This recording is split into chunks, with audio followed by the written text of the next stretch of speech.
I grew up thinking like, oh, every reservation is like that. Like when you go to a reservation, everyone is, speaking the language fluently and everyone's doing ceremonies because that's the only thing I was exposed to. But I felt like once I started getting, but I think what really pushed me to want to take interest in being some type of a storyteller was just listening to my own grandparents growing up and listening to my dad. Hmm. He was like the spokesperson for our dance group, and then just hearing a lot about the songs and the dances that we performed in front of audiences, and just hearing over and over where these dances originated from, what tribe, what region they came from, and just like the storytelling behind it. I just really started starting to figure out like that I had this passion and love for that as well. And but eventually, I found my medium of how I wanted to express myself through film. So I ended up going to college out there at a Cal State University, Fullerton, and I studied radio, television, film out there, and that's kind of where I found my documentary focus. Um, so, Marcie, can you tell us about what was your experience like with, coming to the urban setting, and how did that influence like your storytelling as well? When like what new things were you exposed to that, made you want to start writing more and more? Because I know you said you kind of kept it like as almost like a hobby, but what made you want to really start developing your writing and actually, do pieces that you're passionate about? Hmm. Um, so when I came to the cities, I was a young mom. I was working at Heart of the Earth Survival School. I was working in the prison programs. I was working as a counselor and as a therapist. And, just writing was something that I did. But I've always done creative work, whether it was sewing or back then I was doing beadwork. And I kind of have this policy of creating something that can be permanent each day. And I started that when I made the decision to be sober, when I made a decision to um, be free from alcohol and drugs. Um, and so I was doing that, but the love of writing was always there. And in my early years here in the cities, there Juanita Espinoza had an organization called Native Arts Circle, and I was a member of that and would do art things, craft fairs, shows, whatever, whatever.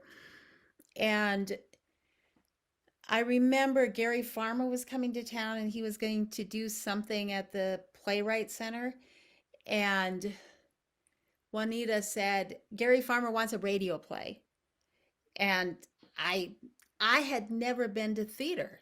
I had no idea what um, radio theater was.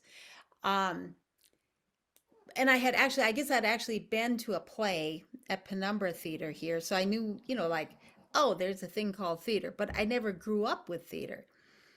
Um, but Juanita was saying, well, you write, just write a radio play. And so I thought, okay, so I'll write a radio play, which I did.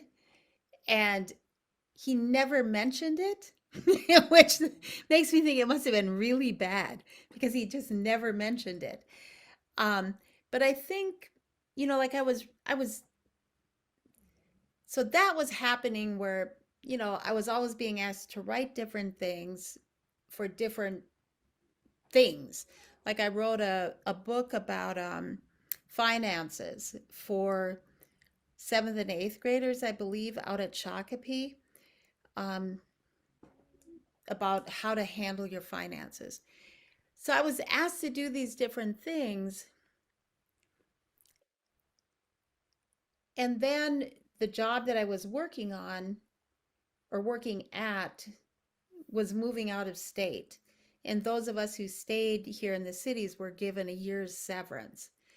And when I got the severance, I thought, oh, great, I can just write for a year. And so I just wrote and wrote and wrote and wrote. And I was coming up on the end of that year, and it was like, oh, I better make some money if I'm going to do this. And that's when I actually got serious about writing and submitting my work for publication, and kept insisting that, if it was a poem, that I get something for it, because I had 3 kids by that time that I needed to support. So it was just like, well, if I'm going to write something, if you're going to use it, then I need to get paid. I need to retain the copyright to it. Um, but it was always, I don't have a MFA or even a degree in English. This was not something that I was aspiring to be. It was just, I really believe it's a gift that I was given by something outside of myself to be able to, string these words together and create the things that I do create. What about you? How did you end up at theater, or not theater, but in film? Yeah, so I think definitely I was raised by my single Dane father along with grandparents and extended family. So I grew up dancing Dakota woman style of dress, traditional style. And I think my dad did his best to try and teach me like those traditional ways by, befriending people from my tribe and from my band and those types of things. So I think when I graduated, I still felt like I wasn't confident enough to go into the film industry because, when you're down there and Hollywood and LA, it seems to be like the place where everybody flocks to, where they want to enter that industry. And I was always discouraged because I was hearing like, oh, it's so hard for a woman to break into the business, let alone like a woman of color. And it's so male dominated. So in a way, I was kind of like, well, I'm getting out of here. So I kind of did the opposite and left LA. And I wanted to know more about the history because, when I was growing up, I knew about boarding school. I knew about, the Relocation Act. I knew a little bit about AIM, but I really wanted to understand what happened in history that changed the trajectory of our way of life. And Hmm. I felt like I always wanted to explore those things because growing up, I started, connecting dots and trying to figure out like, why is my family like this? Why are we such high rates of suicide? Why is our population, the achievement gap, and why don't we graduate, and why do we have high pregnancies? And I started being bombarded with all of these issues, especially when you go to college, and you start learning all these different things. And I was just like, well, why? That was so long ago, some of these things that took place in our history. So I wanted to understand a little bit about that because I always told myself if I'm going to tell Native stories, I really need to know the ins and outs of, some of these events that took place if I'm going to be making connections to the past to understand why what we do today and how we are today was it changed from these cycles that we go through, and it all was disrupted at one point. So I know that looks differently all over the country and all over the world for Indigenous people, like this disruption of colonization. And I think I started hearing those words like colonization, decolonization, and I was like, what does this mean? But then I started figuring out like, well, this is kind of what my dad was talking about, but he just didn't know those big words. But I really wanted to understand. So me thinking, where could I go to school? And I was thinking, well, my reservation's in South Dakota. Why don't I go to the University of South Dakota? So then I went there and was blown away when I started learning about the 1862 Dakota War and how our bands were dispersed, and how my homeland's actually in Minnesota, and how, just learning about colonization and the wars that took place and the aftermath and how that still continues today. And to me, I was just like, wow, it was really eye-opening. So I think that's why I came here to the cities, because I really wanted to, just surround myself of the knowledge and just learn more. And when I was here, I still didn't get into filmmaking yet because I was still undecided if Mhm. that's really what I wanted to do because I was just wanting to learn more. So I ended up taking Dakota language here at the U. And one of my first community jobs was at the Division of Indian Work. And to me, that was really eye-opening because I was thinking, the programming was going to be about education, getting kids into college, the things that I went through. But here, when I got here, a lot of the programming were for sex work and prostitution and how do like all of these things that I almost felt like I was sheltered from growing up because I Mhm. lived in the suburbs, and I didn't live actually in a city where I got to see and be exposed to, a lot of these things like homelessness. And even though like that still existed in my family, but it was almost like sugar coated in a way. So when I got here and just doing the work and seeing, the way that some of our community, the issues in it, and I was just like really exposed. And I think that was the first time that I started hearing missing and murdered Indigenous women and just starting to understand like why these things are happening, starting to connect the dots to colonization, how were we treated in the past, how women were treated specifically, and just kind of how that got,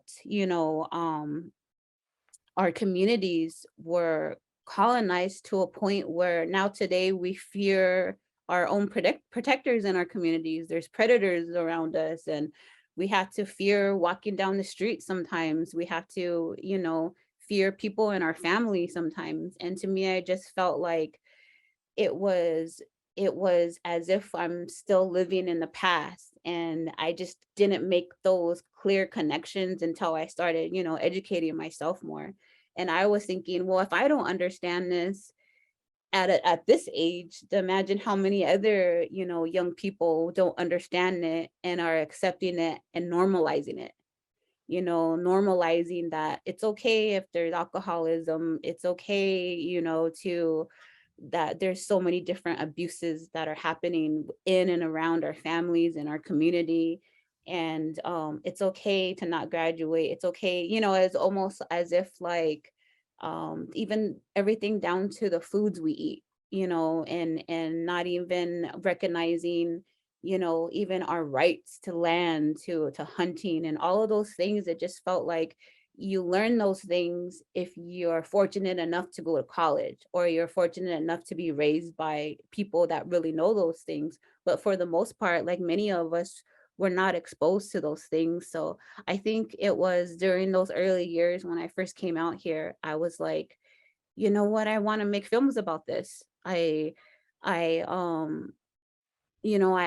just was at a point where if this is eye-opening to me, imagine if people knew about this out of the community and in the community. What if everybody knew about these things and recognized the connection between generational trauma, how that gets passed down? Maybe there's some way for us to figure out how to disrupt that too, but in a positive way, by reclaiming culture, traditions, language, even reclaiming our matriarchy, how women are sacred and how women were decision makers and those types of things. So I think that's what really sparked my interest to go into filmmaking. And it was Twin Cities PBS at the time put out a call for a production assistant to work on a Dakota War 1862 documentary. And I Right. was like, hey, I know about that. I just studied that. So that's kind of how I got my foot in the door at TPT. I started as a production assistant, and then just learning about who tells the story too, because this first project that I was on, it was led by white women, and I could tell you what a hard time they had. And I learned firsthand experience what it's like for non-native people to tell our stories, and me just kind of, be doing the grunt work and following them around with water and doing the basic technical stuff behind the scenes. And I started realizing like the importance of us telling our own stories, what more nuance could we bring to the stories without just us being,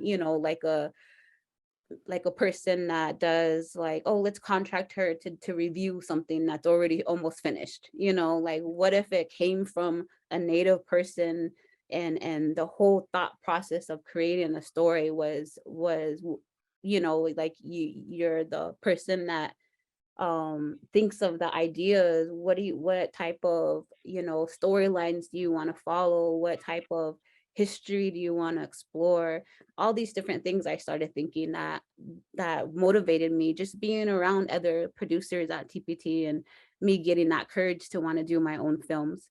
um can you tell us a little bit about how you got into crime, mystery, and that nonfiction fiction type work that you do so well? I read crime novels. I like crime fiction. That's basically all that I read. And so when you're a writer, they tell you to write what you're familiar with or write what you know.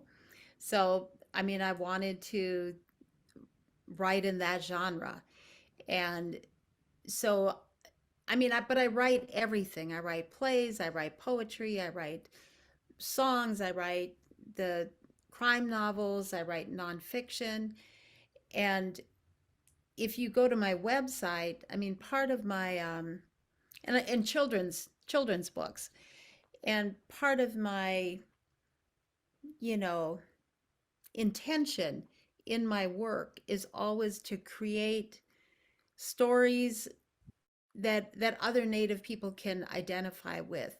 That when I was growing up, there was such an absence of anybody. I mean, like today, there's res dogs and those prey movies.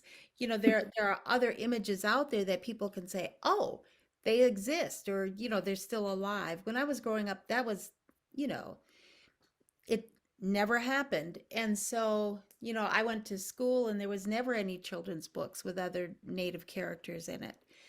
And so, always in my mind, I'm trying to create a mirror image for people to let us know that we exist, but then to also let other people know that we exist. With the crime novels, well, I don't know. I just like writing crime. And I like reading crime. And if you talk to just about any Native person, and they will say, well, what do they watch like Law and Order on television or some crime show. It's like and I think it has to do with the historical trauma that everybody has faced. People just get fascinated with crime. And I think we want some kind of resolution. And in a crime novel, you can provide some kind of resolution for people. At least that's what I think. Um, I believe it was in 2015, the Loft had a show called EQ's Super Show, and Bao Fee was the curator, and he invited, I want to say, 30 poets from the Twin Cities to get up and read 3 minutes of a poem. And when I was getting ready to do that show, I came across a news article that said that, like the missing and murdered Indian women in Canada, they their names were written out on 90 pages single spaced. And so what I had decided that when I went to EQ, I was going to stand up and just start reading the names off of those 90 pages. And I what happened instead is that I wrote a piece of poetry, and but it was based on that idea that, missing and murdered Indian women, 90 pages single spaced. um and I think that, when you live in the community, when you work in the community, we're aware of all of these things, but not everybody else is. Not non-native people aren't. And I wrote a short story in 2019 for an anthology called Down to the River. It was a collection of short stories about crimes committed at the river.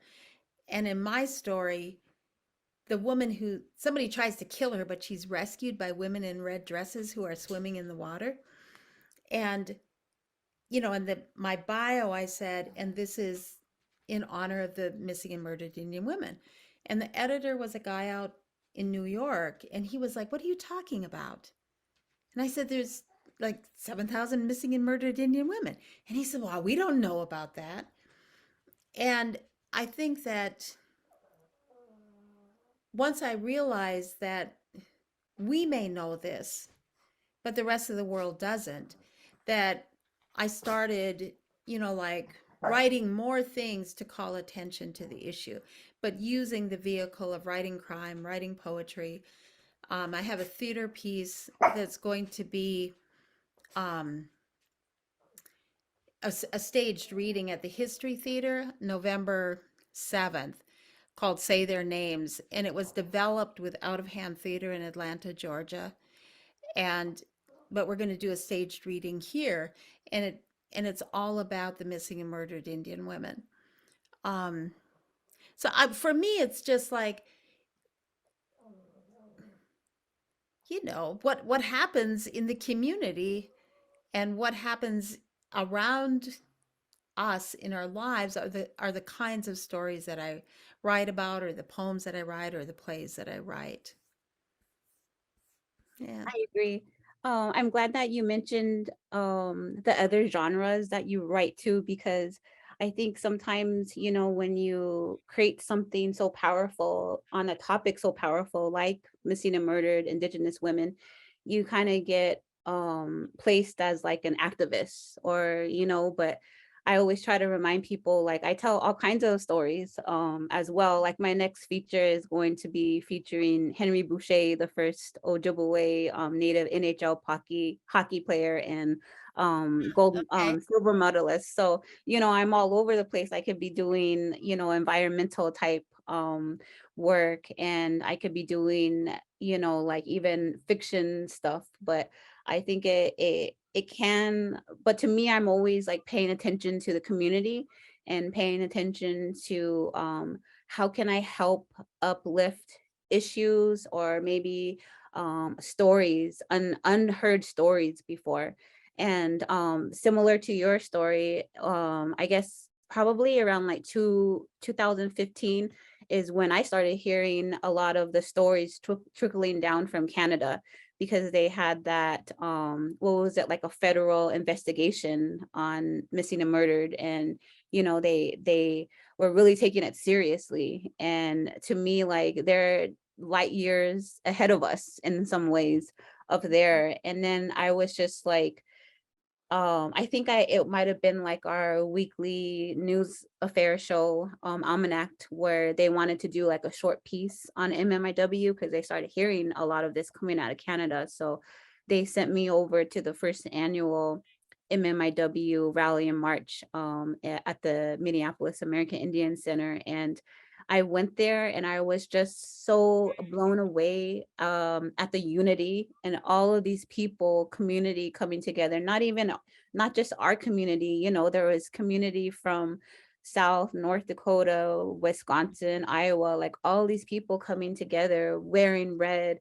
And just the visual of it was so powerful. And just hearing all of these community leaders, speaking from their heart and crying and talking about, their relatives that are missing. And it was just really powerful. And it made me angry too, because I was just like, why, why I was just like, why isn't anybody talking about this? And then I was started to making comparisons to like the local non-native girl that goes missing, and how she's plastered all over the news, nightly news, until something is done.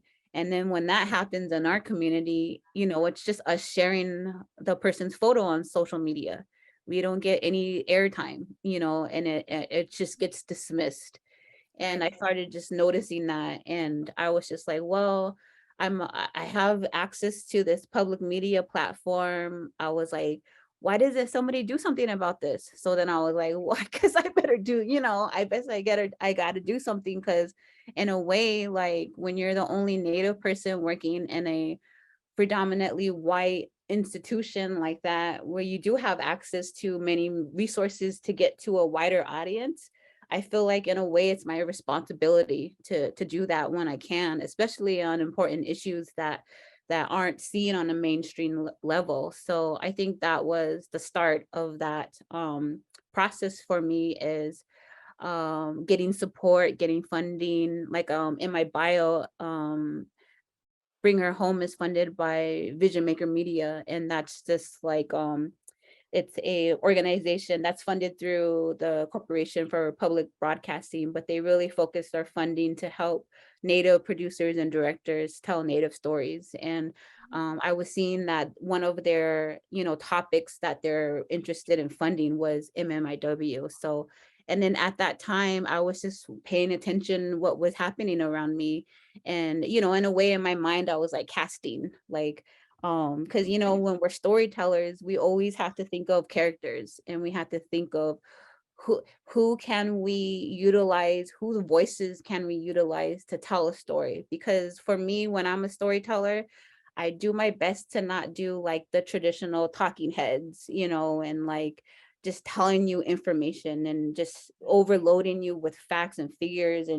And to me, I'm more like trying to tell emotional journeys, because I feel like when you tell a story that has, the ups and downs and almost a hero's journey, you're going to relate to it emotionally, and the viewers will have a better, deeper understanding of what we go through, rather than just somebody scolding you and saying, like what is happening. And so I had to, I started paying attention to all of the different leaders that were coming forward, especially when it comes to women rising during that time, because I think it was a time where it was the most women in office, Native women, in Minnesota, House of Representatives. And it was just really unique to see that. So, I was almost like starting to visually collect images that stood out to me. And one of those was seeing Representative Ruth Buffalo out of North Dakota, Fargo, North Dakota, um, win her seat at the house. And she had that image, and she kind of had her hand up like that, and she was dressed in her full regalia. And when I seen that go viral, I was just like, man, that's empowering. And then I seen her connection to Savannah Greywind, and the story of how Savannah Greywind went missing and was murdered by her neighbor. And I loved how you say write what you know, because to me, when being a native storyteller and being so close to the community and my home, I really am cautious about what stories I tell, because in a way I'm protective of my characters, because I don't want to paint them to be too vulnerable. I almost I'm always thinking about how can I create Native heroes? How can I create Native women heroes? So I'm trying to look for those stories where, you may see somebody go through tragedy, something personal happened to them, like Angela Two Stars, who was a subject of my film, where her grandmother went missing and they found her murdered, and it was also by a neighbor. And Misty Babineau, where she's an activist, and she was, almost picked up and murdered herself with her own personal story. And but I try to find those stories where, it's not going to leave us hopeless, and it's not going to have like that tragic ending. It's women who are fighting back and overcoming those challenges of loss and pain, but trying to do something in the community to either heal or to, do some type of change, whether that's on a policy level, whether that's, talking to the men in our community and saying like, we need to relearn how to be in community together. How do we be in healthy relationships? And how do we become protectors of each other? So, I think that during that time, I was really trying to figure out how am I going to tell these stories, but I want to be protective, and I want to, at the same time, not just make it so tragic as if a non-native viewer would be like, oh, you guys are hopeless, the tragic Indian story. I needed it to be hopeful and empowering to especially young native women. And I always keep that in my mind, like about our audiences, like when I'm making something, like who am I specifically making this for? And even though I think a lot of the films I do, anyone could watch it and receive, education and understanding and even empathy. But I always try to target Native audiences because I feel like they would benefit the most from it. So how do you come across like focusing on specific audiences, like whether you want it to be a piece where it's more for non-natives or if you're focusing more on natives, like what's your process and thought process when it comes to writing? Like do you have like an audience in mind already for certain pieces that you write? I think that most of the time, in my mind, my audience is other Native people or the community, people that I know who live up at Pine Point in northern Minnesota. Like I figure if they like it, then probably I'm hitting the mark. Um, but I do know that with my play, the one that's going to be at the History Theater, Say Their Names. I mean, it was created with Out of Hand Theater in Atlanta, Georgia, and their primary focus has been addressing the trafficking of African American women in the South. And they had heard about the missing and murdered Indian women and about me. And so they approached me about about writing something that could reach other audiences and bring awareness to this. Um, Allison mentioned, like that Diego Vasquez and myself did the poetry in the jails workshops.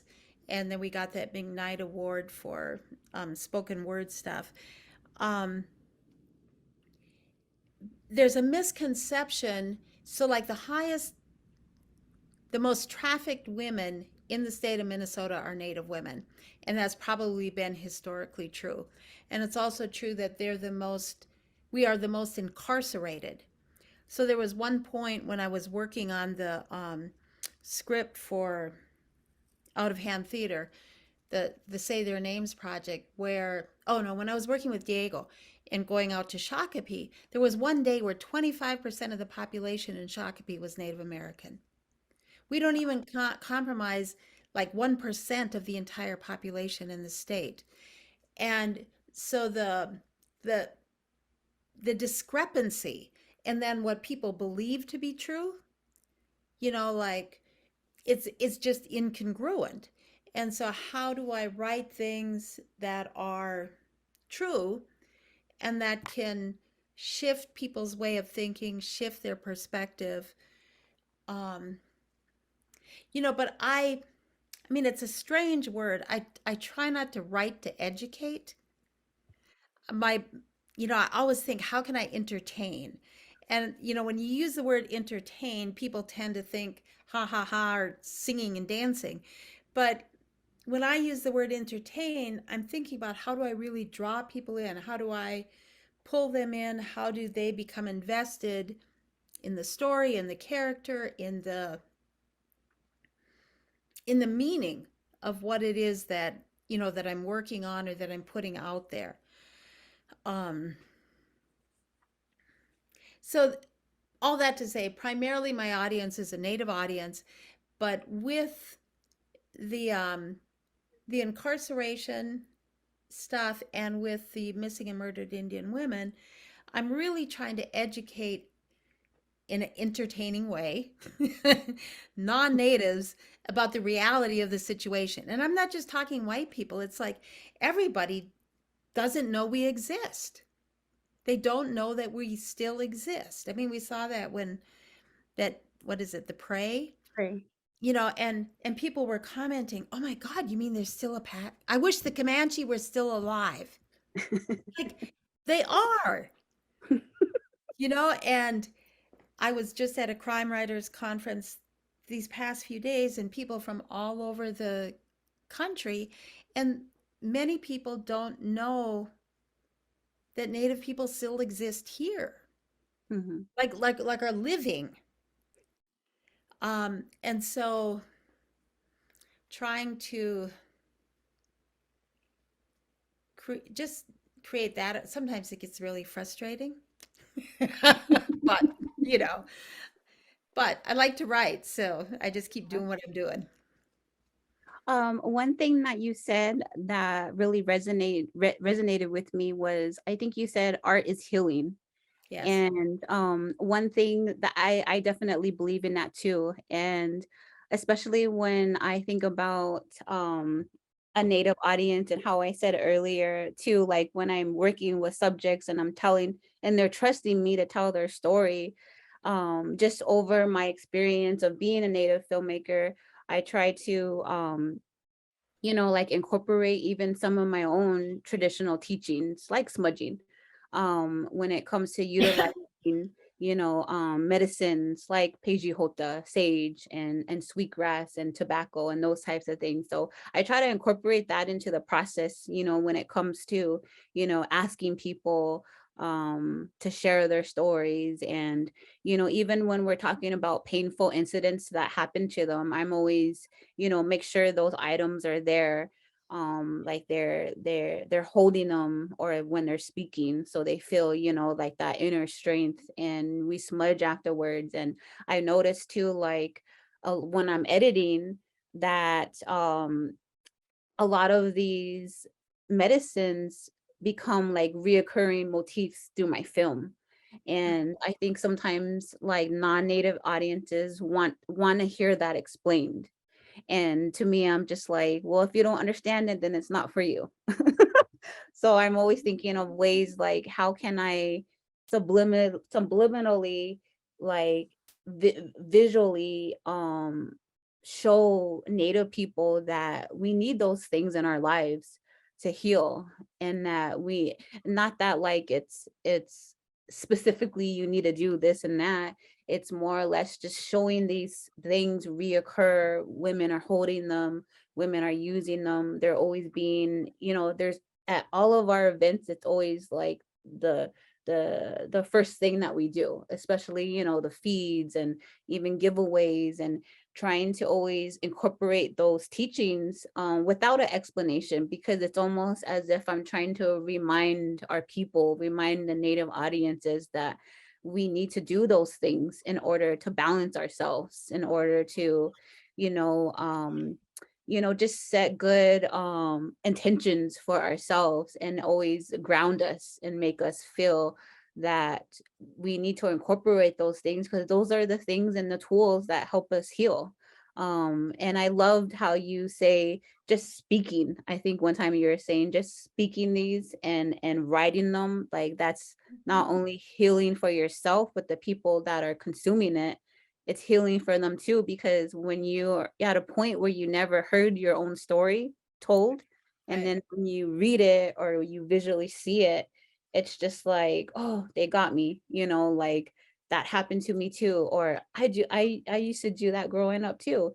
And that is so like not prevalent. And when they see it, it's almost as if like it's somebody giving you a hug or a pat on the back and saying, keep going, So what is your interpretation of that, of what art is healing? How is that for you, and how do you like interweave that into the work that you do as well?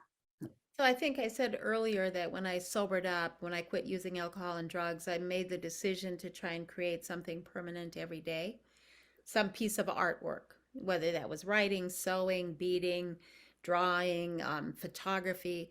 But it was just a practice, um,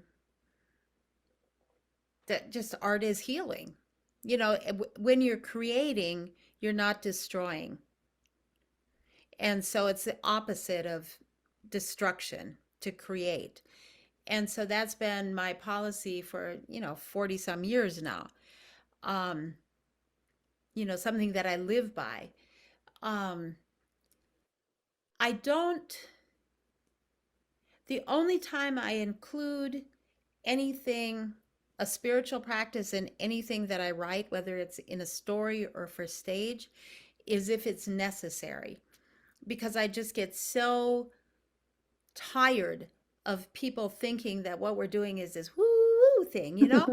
And like if somebody in a movie says a prayer before a football game, there's not a little asterisk that says, and this is what they're doing and why they're doing it. So like I don't think that we should have to do that either. Hmm. Um, and I got into in my most recent book, um, the marketing people wanted to market it as mystical. That might be the wrong word. And I said, you cannot do that because this isn't mystical. This is reality. This is reality for many Native people. Um, it's not woo woo woo, you know? Um, and so there, there's but I really try not to um Like sensationalize it. well, I definitely don't try to sensationalize it, but I often won't even include it because I just cannot, I don't have the patience to tolerate people or to try and explain to people why this is here, what this means or whatever, whatever. Now, in my novels, it's embedded in there and it's just there. I'm not Hmm. going to explain it. Yeah. Um,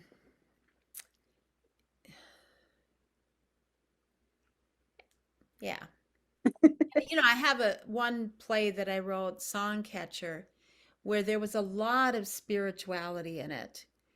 And it was interesting because um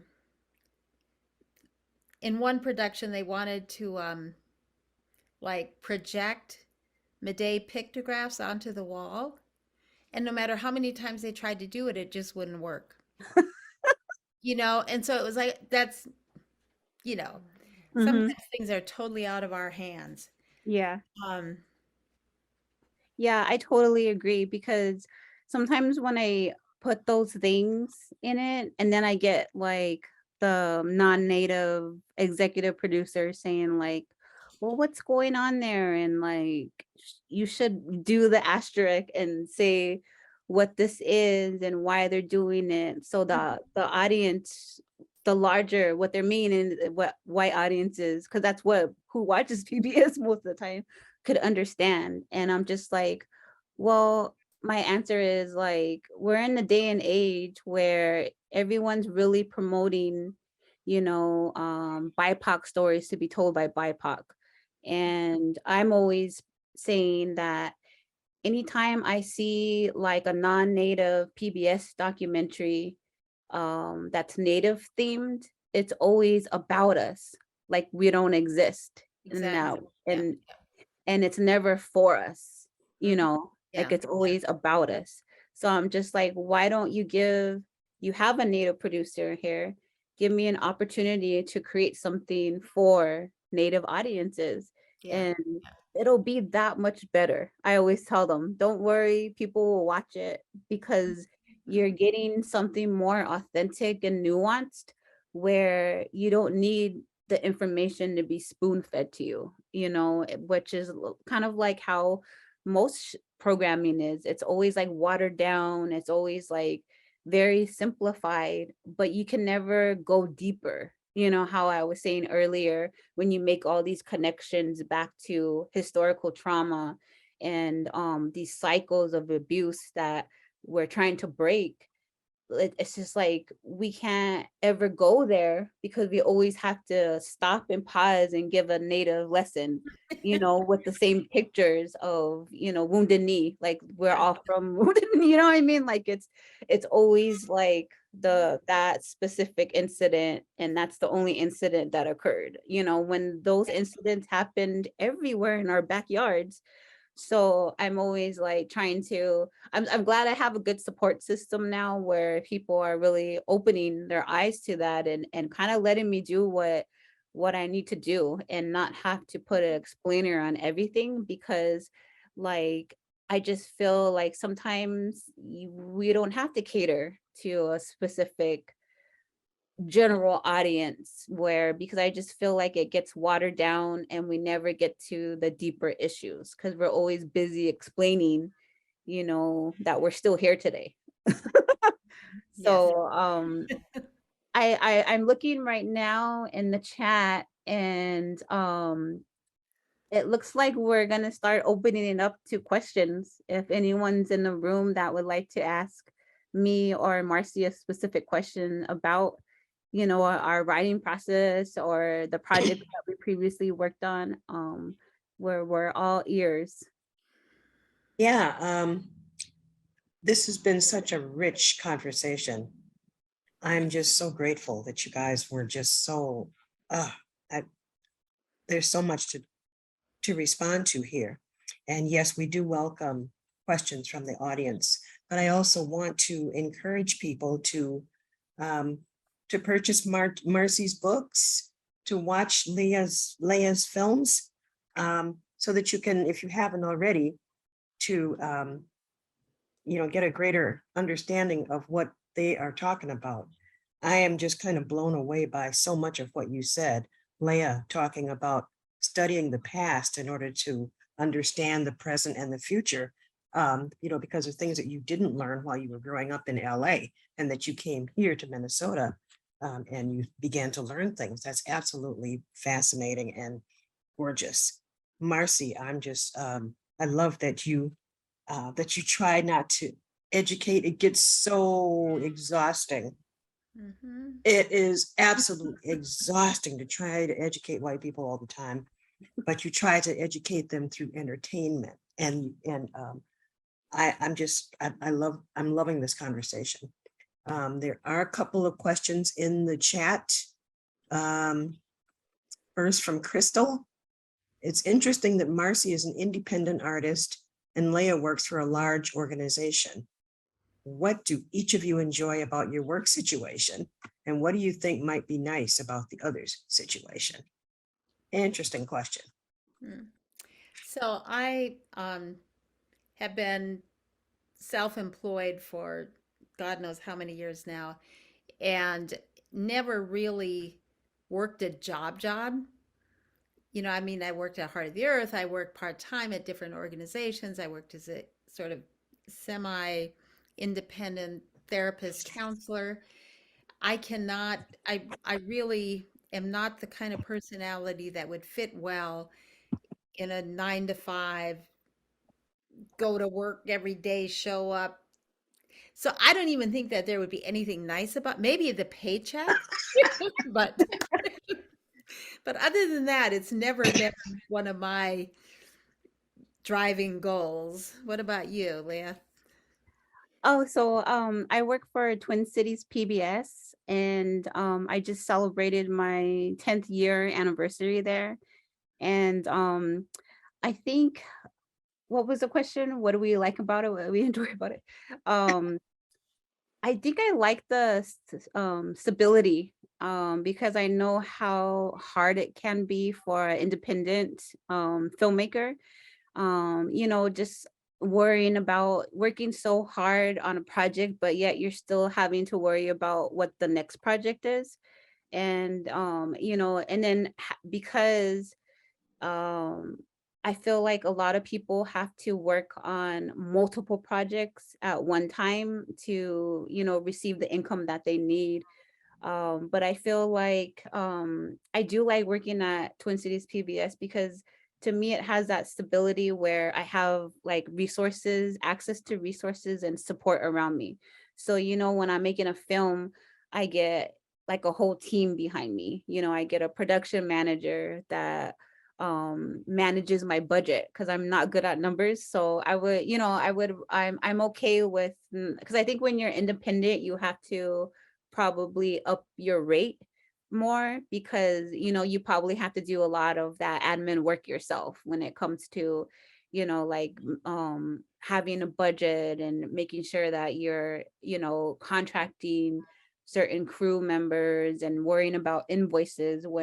When I work at TPT, all of that's built in for me, so it's nice to almost worry about story and having to worry about casting and writing treatments and editing. I love editing, and just kind of having that support around me and having people to having an in-house lawyer and not having to worry about seeking a lawyer and trying to figure out like all of these things that go over my head, like when it comes to distribution and marketing and all that.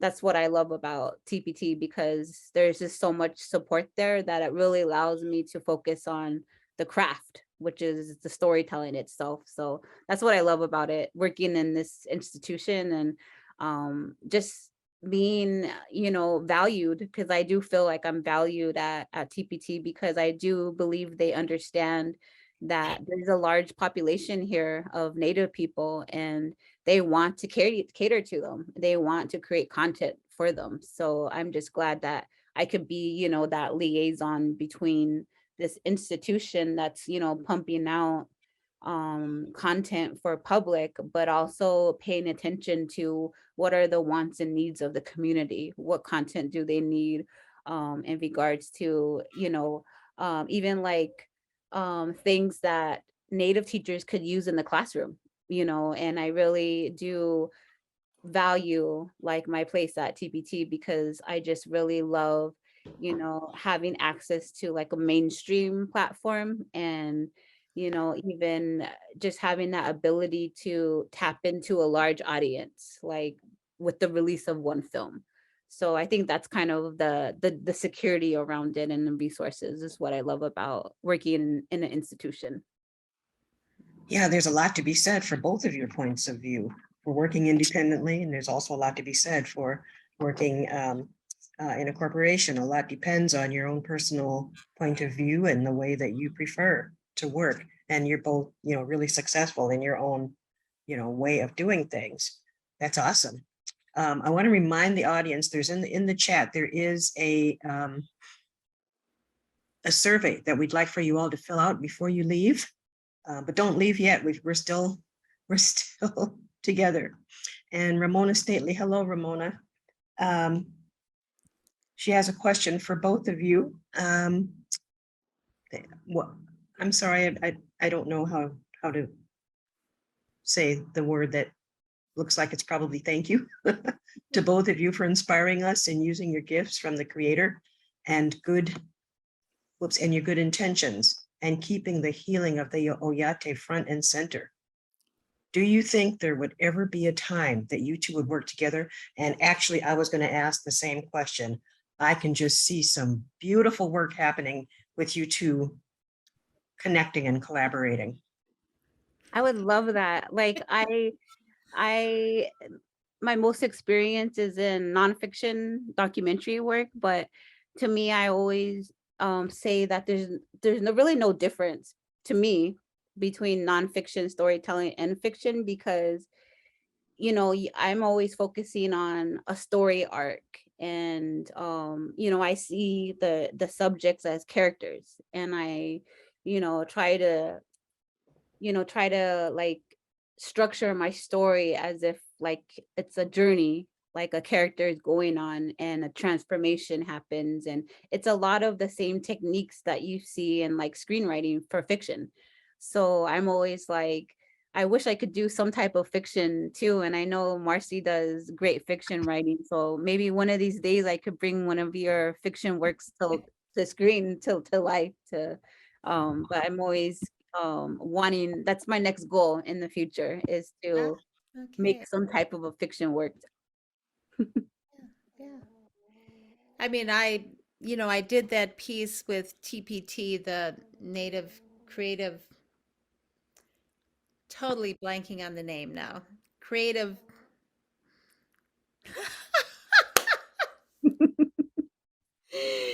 the TPT show from a couple years ago, pre-COVID. Everything is pre-COVID. It feels like light years ago. You know, um, I mean, the possibility of doing something together is, you know, definitely worth planting the seed and figuring out what might happen. That's for sure. Mhm. For sure. Definitely be looking forward to that. I think Allison had a question earlier about what are we She wants reading? to know, what are you reading? What are you both reading? Mhm. Like I said, I was just at this crime conference, and this other crime writer named Marcie from Marcy from out east gave me her book to read, and so The Murder of Miranda, somebody or others. I've been reading that, and then um, I started rereading The Blanket Dance, Oscar's book. What about you, Leah? I was actually I've been reading Girl Gone Missing, Marcie's book recently in preparation for this.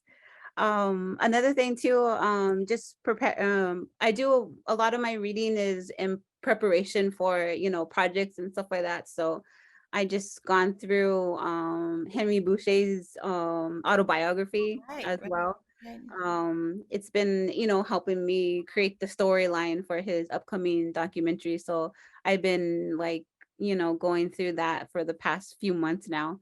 But to me, I'm really always um like reading about structure, screenwriting. I really like there's a book called Hero's Journey, and it's by Joseph Campbell, and it talks about this narrative arc that is kind of infused in philosophy and how many cultures tell stories. And then they go into in depth about character development, and just how a character evolves, and just the different leaving an ordinary world and transferring into this special world, and how they kind of make this full circle again. But they go back to how it first started, but a changed person, whether that be physically or mentally, emotionally, spiritually. So I'm always exploring different authors that really focus on screenwriting, just to always kind of keep my developing my craft myself, just by taking different techniques and things I learned from other screenwriters as well. Yeah, isn't it interesting that Star Wars was developed from Joseph Campbell's work, and yet now that Yeah. there are more people of color in the Star Wars movies, they're catching heck. What can you say? We still live in America, don't we? Let's see, Marcie, there's a question for you. I love your character Cash. This is from Jay Magnuson. So independent in the 70s, smoking, swearing, exploring relationships, but enjoy also her tension with Sheriff Wheaton. Can you tell us how this developed? Thank you. Hmm. So I sat down to write a fluff novel because I thought I was failing at writing crime. And the character Cash just real sort of appeared. And she was like, no, no, no. And just this whole other story started to pour out. Um, so the Cash novels aren't outlined, they're not thought through. It's just a matter of me sitting down and writing the story that happens. And so I didn't even know Wheaton until Wheaton appeared. Um, and so anyway, that's how I'm writing the Cash series. There are other things that I work on where I'm more where I follow a different structure, the typical outline, plot, figure out what's going to happen, when it's going to happen. But with the Cash books, I'm literally just writing the stories as they come to me. Marcie, there's two more questions for you. One is, have you ever written for film? And can you imagine your books as a movie series? Now, anybody out there who could get a movie of one of these books, I would love it. I would, you know, yeah, Right. hasn't And the happened. other, Um, what was the it? other question that's directed to you that I would like for both of you to respond to. Um, First of all, Crystal found Minnesota Original, which was the TPT show that you were on. So thanks for that. Thank you, Crystal. So the question though is, can you share a bit about your writing process? How do you start a writing day or respond to writer's block? And I want to ask you both that question. Okay. So I mean, I set a goal every day of writing every day. And when I'm working on the Cash novels, it's a goal of 2,000 words a day until the book is done. And I'm always working on multiple projects because this is how I make my living. So I'm currently working on, book 4 in the Cash series. I'm working on a children's book that I don't have a contract for yet. I'm in the back of my mind, I'm working on a music piece that a composer has asked me to write some things for. Um, and then a standalone novel that's a contemporary, it's set in contemporary times, not set in the 70s like the Cash stories. And so having all of these projects going, if I'm stuck on one or can't think of something to do on this one, I can always move to the other one. And the other trick that I have is, and I think it comes from having children, grandchildren, always having people around me while I'm trying to do this work, is the ability to stop mid sentence and then just come back. And if I have to finish the sentence, then I may as well write the next sentence. And so that's one of my ways to like avoid writer's block, I think. Yeah, Marcie, I will never ever forget when we went on a writing retreat a few years ago, Mm-hmm. and you wrote a whole story, and you said that it had been, you had written it in your head, because you were so busy with your children and your grandchildren that you didn't have time to write. Right. And so during that weekend, you just wrote the whole story, and it came out whole. It didn't come out first draft. It came out whole. I've never seen anyone do that before or since. But yeah, I mean, when you're, kids and grandkids and whatever, just blah, blah, blah, blah, blah. It's like I'm in my brain creating, writing, making it happen in here. Mm. Yeah, so when you can sit down at the computer, it just comes Yeah. right out. So Leya, what is your writing process? Sure. I think mine starts with, when it comes to a topic, just researching everything I could think of that's available, like either online or textbooks, and, just really doing like a thorough review on what's already out there. And that's even watching other films, and even with when I find subject characters, I even do deep dives into, things that they have published, and really acquainting myself with who these people are, and even looking in past shows that they were in or documentaries, and really focusing on like character development. And when it comes to the treatment, I'm because I've done all this research up front, I kind of already know, in and out their story.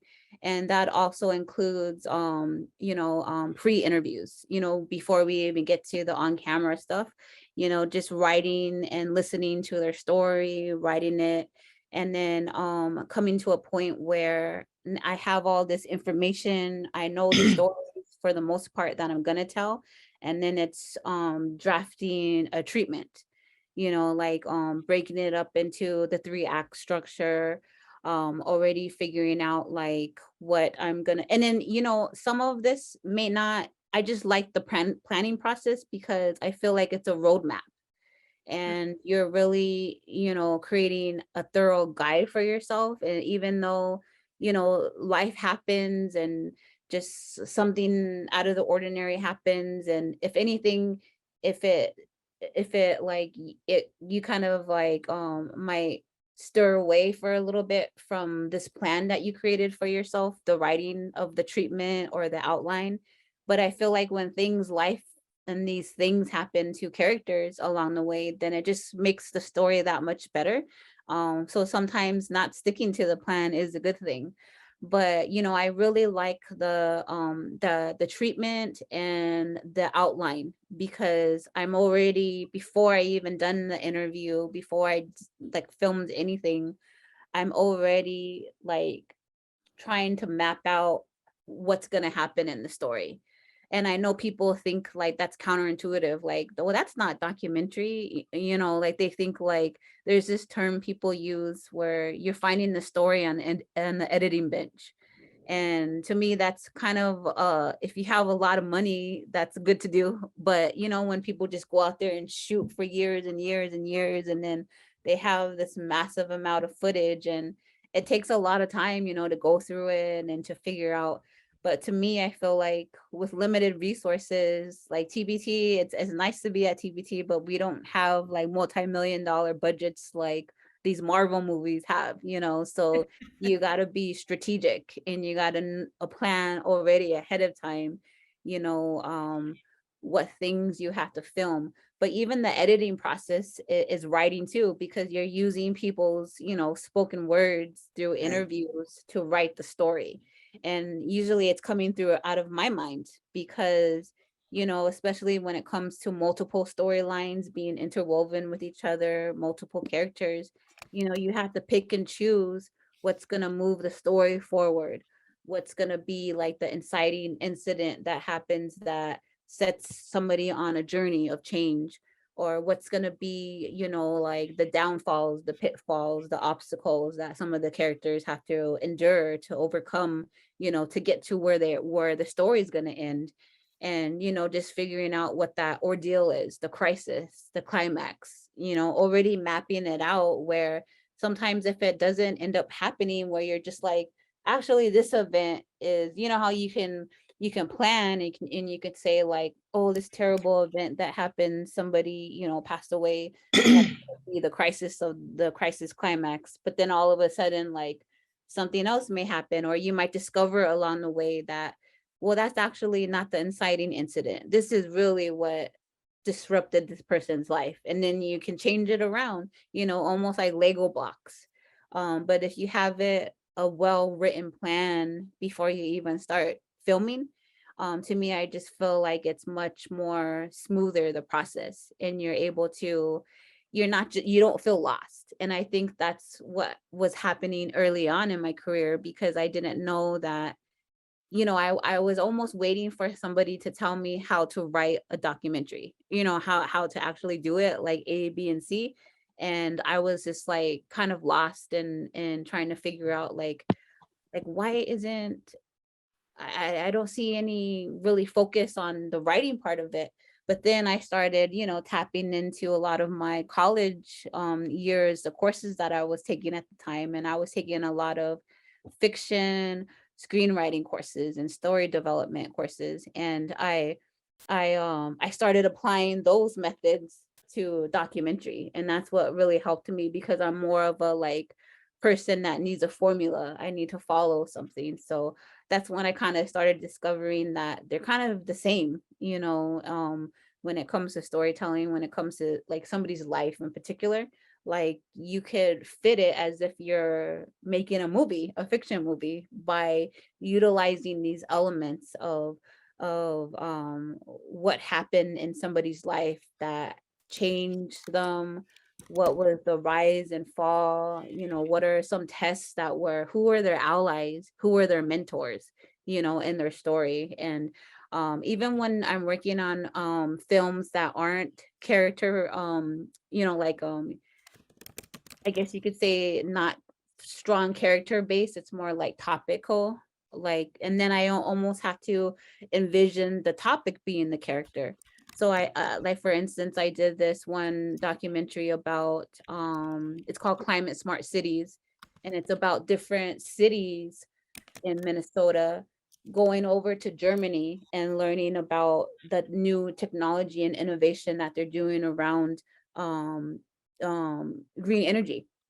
So there was multiple people. So I was thinking, well, I'm not actually following one specific character, but I had to think, well, who is the character in this? So I thought of Minnesota.